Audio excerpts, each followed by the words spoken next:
This is Undaunted.Life, a man's podcast. I'm your host, Kyle Thompson. Let's get into it. All right, guys, today we're going to do another episode in the Botching Afghanistan series, and this is with a new guy to you. This is Eric Maddox. So if you don't know who that is, he is an author, speaker, consultant, and he's a sales and negotiation expert and trainer. But also, this guy was a member of a Delta Force Special Ops team into CRIT that was part of kind of the JSOC team, or, the Joint Special Operations Command team that was responsible for tracking down some of the high target, most wanted people in Iraq, including Saddam Hussein. And so we'll get way more into that in a future episode, but he did 3 tours of duty in Afghanistan, and he's an expert interrogator. And so he had a lot of really good insights on this particular subject matter because, with some of the guests, I let them go wherever they want to go. So if they want to go political, fine. If they don't want to go political and be more empathetic towards Gold Star families, I don't care. I just want to hear their points of view. But we were able to do quite a bit of follow-up on some integral questions. We even got into what the Trump administration's withdrawal strategy was and why it would have worked so much better than this non-strategy by the Biden administration. But guys, without further ado, let's get into it. All right, Eric Maddox, thanks so much for coming on the show. And I know that we've got a proper podcast scheduled with you later on down the line, so you guys can get excited for that. But as I've done with every other person in this series so far, is I just like to back away from the microphone and give you some time and some space to just express your overall feelings as to kind of what is going on the ground in Afghanistan right now. And then we'll flow from there. So if you would, go ahead and give us your thoughts initially. Thank you, Kyle. I think it's very important to let everyone know you had family members be in Afghanistan. If you lost somebody in Afghanistan, served in Afghanistan, I've received countless phone calls from American citizens, patriots, calling saying, Eric, this is devastating. Look what happened. And I will absolutely tell you, I'm a citizen now. I've done 3 tours in Afghanistan. I was in Afghanistan in 2004. Parts of 2009, 10, 11, and 12. This with execution of this withdrawal, it was a disaster from the idea that we thought that we could execute it that way. But I also want us to look at what our service members, what this military is executing right now. This is an absolutely difficult mission. It's a dangerous mission. And look how we're executing that. And I also want to say that we showed up in 2001. We wiped out the Al-Qaeda elements there. Taliban ran and they hid. We had this chore of trying to build an Afghan government and military, and they lacked leadership. We trained, and they were capable of pulling the trigger. They had the resources, but they lacked any sort of leadership. How do I view this? As I say, I spent time over there with some of the most courageous service members I could ever imagine. And we fought this very, very difficult mission. And there's nothing that can occur in August of 2021 that's ever going to take away from the experiences and the pride that I felt with those teams I was with. There's nothing. And for those of you who lost someone in Afghanistan, I need you to know, I hope I can be a representative of every single person they fought with, who made it back home, who gets to live out the rest of their lives, who gets to have a family and protection in this country. I hope you understand that what they did in their moment in time, they had a mission and they accomplished their mission. These are warriors, and they had to put down the enemy. We had to go seek and destroy Al-Qaeda, who, oh, by the way, was hiding in Pakistan. And the most difficult part of the mission was that we were forced every day to operate with the Afghan military, the Afghan ANA, Afghan National Army. And every single day, we always wondered, when's the next one going to turn and take me out? That level of stress and tension that then go and get the, declared enemy of the Taliban, knowing we can't trust any of these guys. And it's not that there weren't good ones. The problem was at the top, at the leadership, it was corruption. It was stealing. And I want to say, I really felt like the most difficult part of this mission was going to be the withdrawal. And I, for years, I always wondered, how are we going to do this? The ANA will collapse immediately. And I will say, I don't have a political dog in this fight, but I did know President Trump's withdrawal plan. And I was amazed. I said, that's going to work. If we execute this extraordinarily difficult plan correctly, I think we can get out of here. Obviously, we had a change in administration. That plan was not executed. There were changes in that plan, and we see the results. There's nothing about this result from a strategy that we can look at and go, well, it's a good plan. It's just, gee whiz, the Taliban was too strong. No, when this plan got diverted, it turned into a disaster. But you think I'm going to take this difficult disaster of a strategy and look at the people there and go, they didn't do their job. They had the hardest job. I am so proud of these young men and women service members who volunteered for our military, who are doing such an incredibly difficult mission, and watching them execute that and going, I'm a citizen. I'm an older gentleman now. I'm raising a family. I feel the safety because of our military. I need you all to know this was a failed strategy. We couldn't find anybody that would support the mission on the other side. The Karzai government, Ashraf Ghani, they're just they have no integrity. They never did, and we never will. But our mission was fought so well. I'm sitting here along with every other veteran from Afghanistan. And I want you to know, I think about your child. I think about your brother, what they gave and what they're giving right now. And you want to call that defeat? I'm not going to. I am not losing confidence in our military. I couldn't be more proud of them.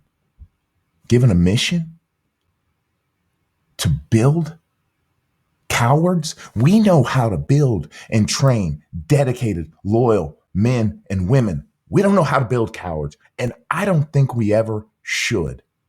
I want you to know, my family, we pray for your lost family member, your lost friend, and we will always pray for them. And it's not just praying for what they did. It's praying in gratefulness for what they gave. Thank you. I appreciate that as a great word to kick this off on. And, you know, it's kind of hard to go from something like that, which is such a strong word, to something a little bit more technical, but you did mention that you were privy to Trump's withdrawal plan. Now, I know that there are elements of that withdrawal plan that are incredibly sensitive from a national security standpoint, all these different things.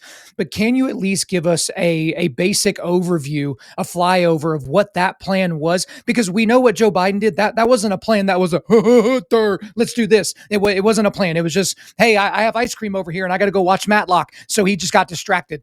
But what was the plan if Trump had been reelected, right? If he had somehow got more than 81 million votes, which is apparently how many votes Joe Biden got, what would that have looked like for us? Sure. So if you want to think of the art of the deal, right? Donald Trump's his kind of his ability, and you can say what you want about him. He knows how to negotiate. It was the carrot was after the withdrawal, right? We were going to leave. We were going to say, you know what? You guys go ahead and conduct these negotiations with the current Afghanistan government and see what you guys come up with. Everybody knew the Taliban will take over once all Americans are gone. This government will collapse. We knew that. You can even see from some of the officials that work for Donald Trump, we're going to leave it up to them. We said we're going to let the Afghanistan people decide. They were all going to be ruled by the Taliban. But Donald Trump knew we are not going to leave. As a matter of fact, we're going to give you steps. And if these steps are not taken precisely, I'm going to hammer you.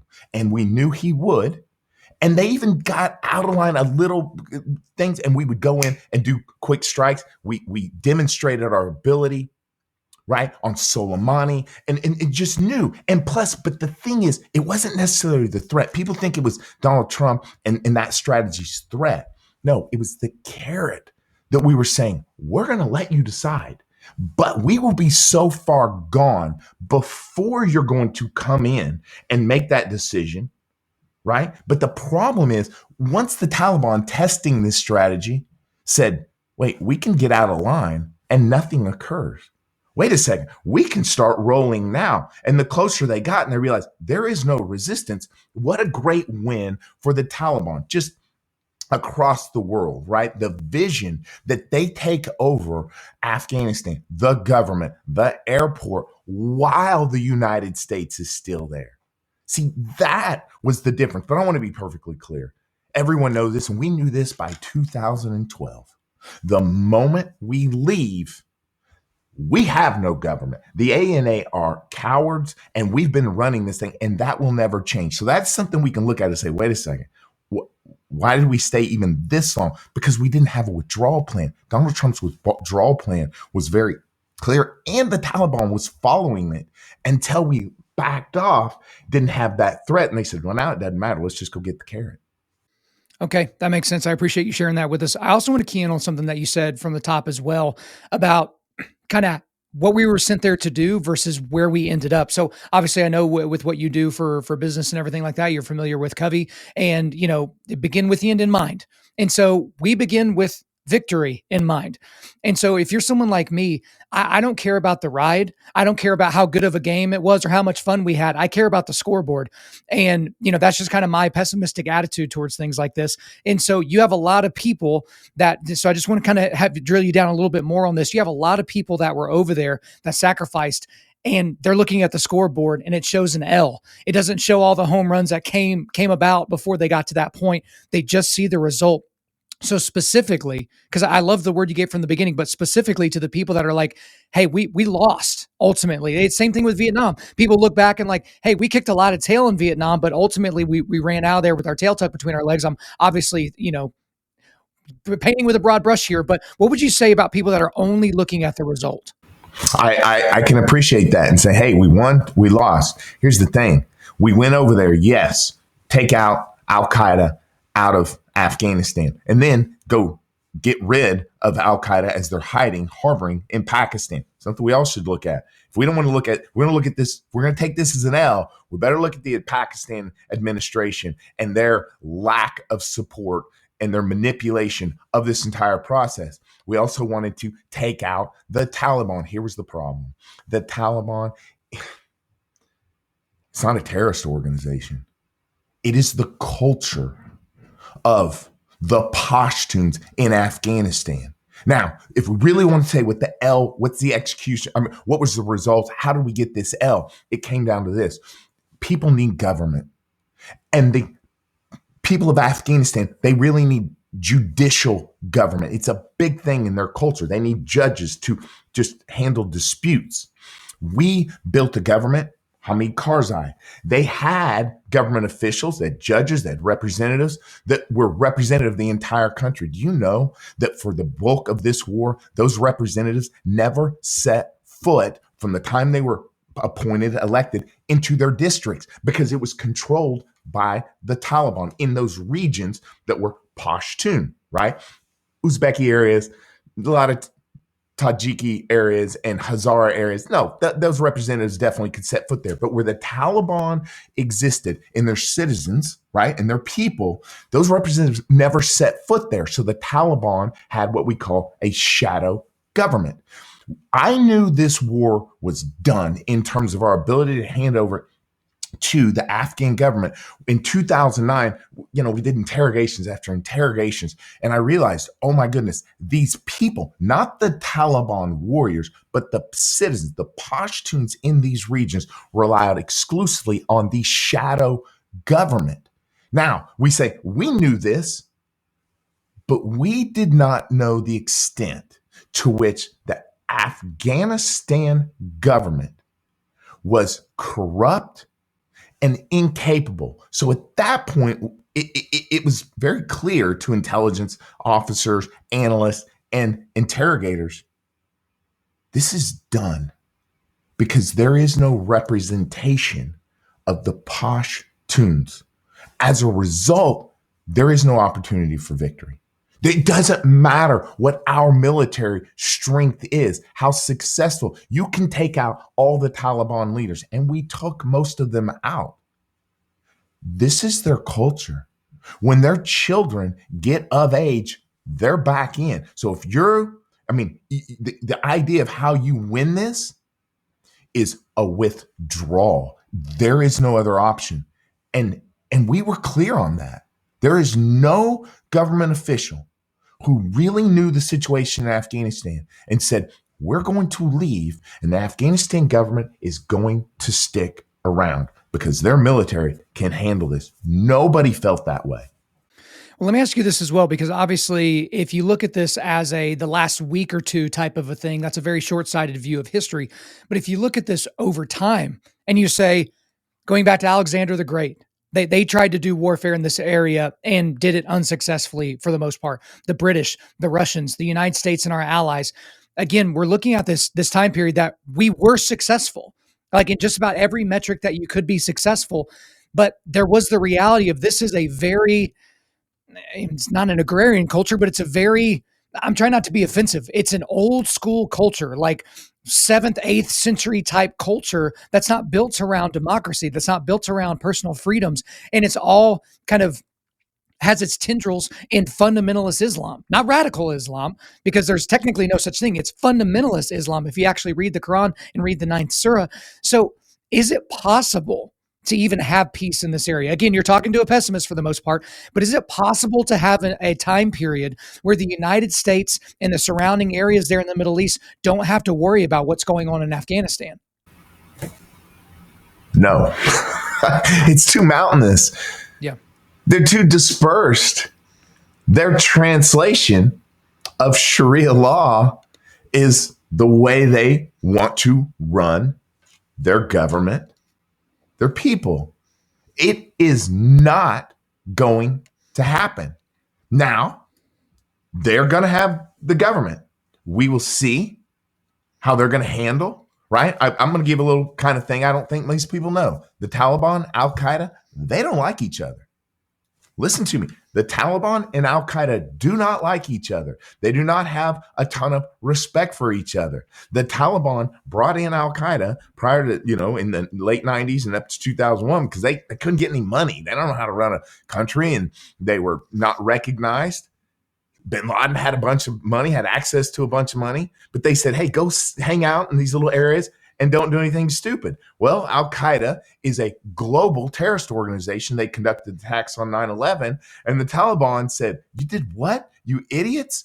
Get out of here. Of course, we came. Taliban said, oh my gosh, you guys hear planes? Get out of here. What did Al-Qaeda do? They popped across the border to Pakistan. Mm-hmm. Where is the Taliban Shura? In Quetta. I mean, they're running their headquarters administration in Pakistan.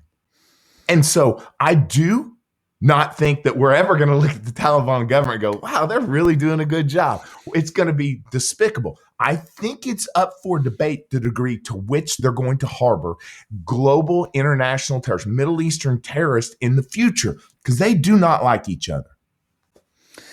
Okay. I would obviously think that if they've done it before and they've done it for so long, why would they just all of a sudden stop? Because it's like the enemy of my enemy is my friend. And, it's something like that. It's kind of that mindset. But this is something I asked Mike Ritlin, a retired Navy SEAL. Sure. Everyone's worried about another 9/11.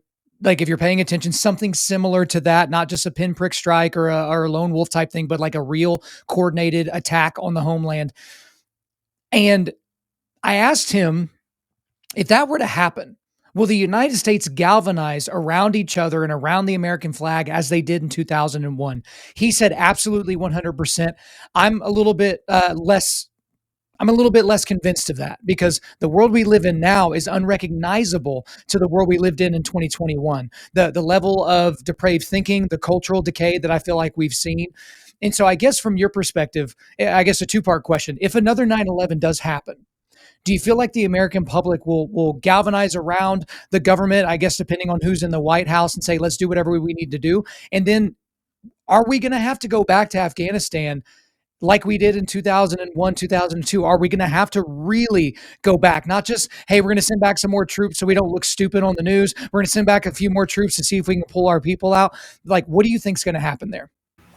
I'm very concerned for exactly the reasons Mike said. I'm sorry, that you said versus Mike's response. I think Mike's right. The American people who really have patriotism, they will galvanize. We're not going to take this. We have the capabilities. Our military is so many times better than any other country's military. It's crazy, right? I don't know that our current administration, our elected officials, the people that they represent, I don't know that is something that they're going to support. It's very concerning. And I also want to say my concern for, who, or, in the future, where I think we might have some real terrorism, I think it's going to come from these refugee camps. I'm really more concerned about the refugee camps and sort of that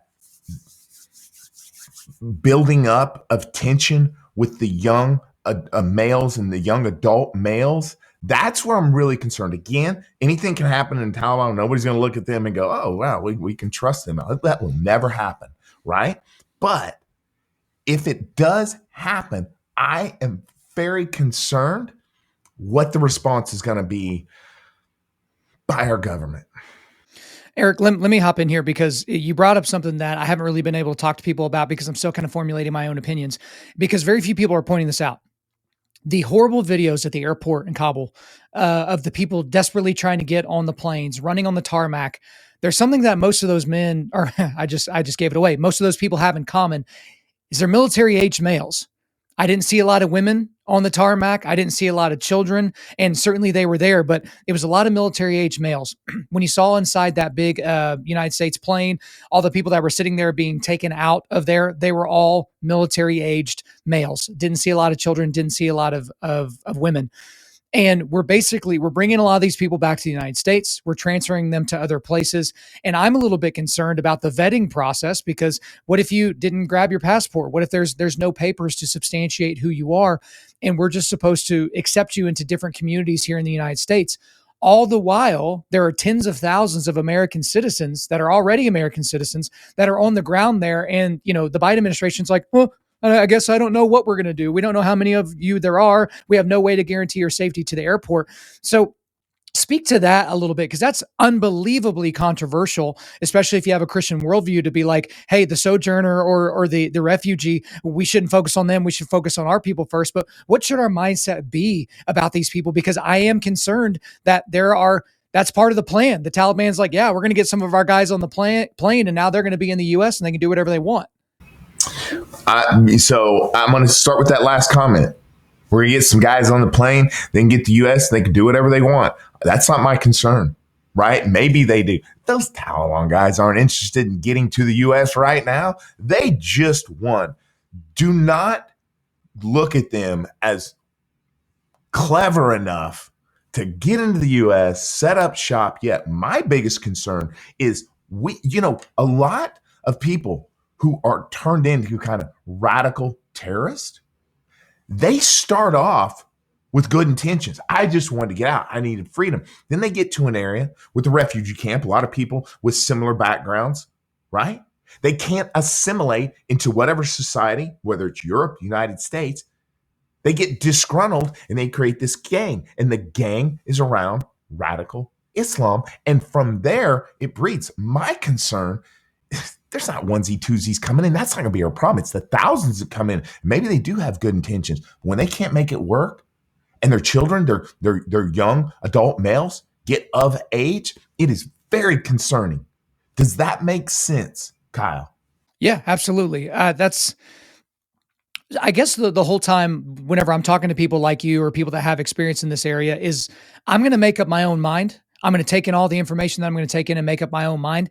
But I want to know how to think about this because, as I've mentioned several times in the series already, there's so many things to be mad about. It's hard to point your anger at one thing. There's so many things to be sad about. It's hard to point your sadness or depression at one thing. So what should our mindset be as Americans? What should our posture be towards these refugees, towards the American government, towards everyone that's kind of at least tangentially involved in this situation? Okay, here's my mindset. All right. I appreciate everyone who's mad, who's angry. I'm not saying you shouldn't be. That's just not my mindset. All right. I look at what we accomplished. I look at what we failed at. My mindset is without emotion and anger. I need us to critically analyze our mistakes so that we're going to get better in the future. We just have to. We've got to say, where was the analysis wrong? Where was the execution of the plan wrong? Listen, if we put our emotions and anger into this, it prevents us from making clear, better decisions moving forward, right? Mistakes happen. If we're not allowed to screw up, now here is the deal. If those screw ups were out of stupidity, right? If they were out of political gain, if we find out that the Biden administration didn't execute Donald Trump's withdrawal plan because they just didn't want to show that the withdrawal plan was fantastic. Now we can learn from that without emotion, but then we make quick changes to that. We go, you should not be trusted in these positions, but that's not in a place of anger.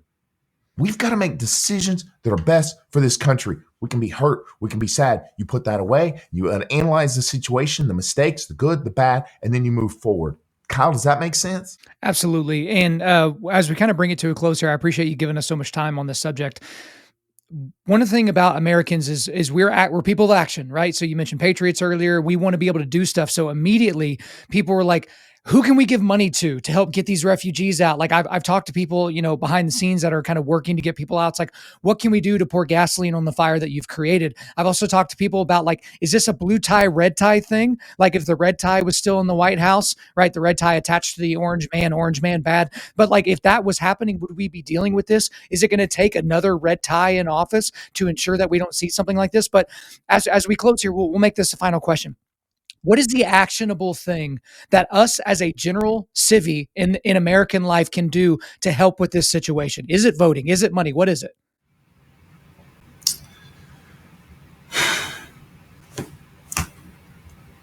We're people of action. We want to make a quick action. If we're going to look at, you're talking about Afghanistan. I don't think we can understand the patience of this Taliban organization. They'll run and hide. We have all the watches. They have all the time, right? It's a great point, right? They have a different mindset. We've got to say, no, this is how we are. No, we've got to say, this is how we learn to adapt to fight against their mindset. Because if we don't, we are going to struggle with this achievement. We can give money. You know what? I just think we need to realize that because we lost in the last 15 minutes and because we were never going to be able to build a government that was going to be able to sustain, because we cannot convert cowards to warriors.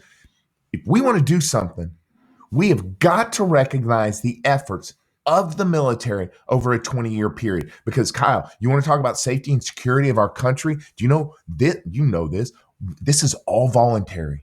Mm-hmm. We get the best men and women. Go to West Point. Go to Annapolis. Look at what it takes for these young men and women to get in there. We're getting the best to serve this military. We better be appreciative of it. We'd better let them know you don't get paid, you don't get the recognition.